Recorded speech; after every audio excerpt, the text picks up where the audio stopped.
What's on your mind? Yes, go ahead. Mr. Miller, good to see you. Big wins today for the Trump administration on immigration. Yes, huge. You just said that this country doesn't have a future if the Supreme Court doesn't rule in your favor on the Birthright Citizenship case. If they don't, what actions is the administration planning on taking? Well, just to here, what I said was that this country doesn't have a future if we don't end birthright citizenship. Obviously, the right and correct way to end birthright citizenship is for the Supreme Court to rule what the 14th Amendment clearly and correctly means. But one way or another, this nation has to end birthright citizenship. You had another question? So what actions does the administration plan on taking next, as well as asylum case? There are millions of asylum seekers right now who are still waiting for their cases to be heard by federal judges. What is the administration doing to try to move some of those along the process? Well, I think the most important point is that this administration, on the asylum point, is we've implemented international agreements all over the world to take in our asylum seekers. So America's doors are closed fully to asylum seekers. We've set up agreements where if you want asylum, then we will find a country elsewhere in the world to take you. It's very simple, a very elegant, very complete solution. Now, of course, as you know, you've heard me talk about it here many times before, all asylum claims across the southwest border are always French. They always involve somebody who is coming from a country where they're not being persecuted based on race, religion, ethnicity, so on and so forth. Overwhelmingly, right, they're coming from other countries in the Western Hemisphere where there's no persecution based on religion, no persecution based on race, etc. In many cases, of course, they also come through dozens of other countries on their way here, where if they wanted asylum, they should have sought it first. In every case, they're either criminals, benefit seekers, economic migrants, welfare seekers, etc., etc. They're coming to join family members and so forth. But the good news for them is that you have other countries willing to take them. Yes, you had a question?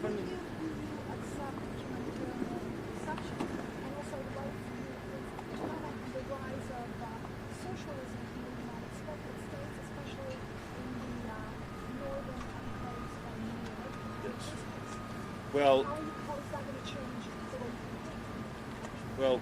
so first of all, on humanitarian issues, the most humanitarian thing that we could do is, which is what we are doing and have done, is to end illegal immigration.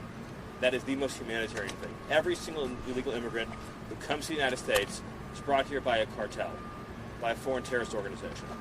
Those individuals are often raped, they're often beaten, they're often robbed. They come here, it's a form of indentured servitude. They have to pay off their debts to the cartel after they arrive. And beyond all of that, the profits that they earn from that human smuggling goes into kidnapping, torture, sex trafficking, drug trafficking, fentanyl. So it's a very important point. The individuals, by the way, so let's say you're an illegal immigrant from Mexico. You know full well who is smuggling you. When you pay them $6,000, you understand those $6,000 are going to one of the evilest organizations on planet Earth. You know that when you do it. And it's a sinful thing, but we're doing the best we can and have done an extraordinary job under President Trump's leadership. There has been 13, I believe is the correct number, consecutive months with, maybe it's actually 14 now, but 13 or 14 consecutive months with not a single person released across the southern border, which has never been achieved before. Mr. Miller, That's back there in the blue jacket. Mr. Miller, was the killing of the two citizens in Minnesota something of a turning point in this country's immigration policies? Did the tactics change from that moment? Because the president suggested that they had. Well, I think what you've seen under the leadership of Secretary Mullen is a tremendous focus on achieving results through incredibly efficient mechanisms. So, for example, one of the things that you've seen in the recent days that has been really extraordinary is President Trump signed an executive order to debank illegal aliens, which is an incredibly effective action to get illegal aliens out of the country. You've also seen continuing budgetary reforms at ICE to make sure that resources are being allocated as efficiently as possible towards actual enforcement and removal operations, right, stretching every dollar further. And you've seen with this new ICE legislation that's been passed, and as Tom Homan has said, he's been here many times, recently, I think in the last couple of days, that the new funding that's been passed through Congress via reconciliation will allow deportation numbers to continue to climb, as well as all the legal reforms that are being put into place. And the recent Supreme Court ruling, of course, means that now millions of illegal immigrants from Haiti, who were previously beyond the reach of the law, are now within the reach of the law. Yes, sir. When it comes to deportation, sir, do you expect the administration to deport anyone who loses TPS status as a result of this ruling? Sorry, say again. There's just a little crossed up in the beginning. No worries. Do you expect the administration to deport anyone who loses TPS status as a result of this ruling? Well, of course, if you no longer have status in this country, then you're supposed to be deported. And in particular, in the case of the Haitians, the Biden administration flew over vast numbers. It's hard to know the exact number, but probably more than 1 million illegal immigrants from Haiti. That's not counting the border crossings into the United States. So these are people who've only been here for a few months, who are receiving welfare, whose all their ties, all their social connections, all their family is back in their home country of Haiti, and of course that's where they should go. Does that mean more ICE deployments? Does that mean more ICE deployments then?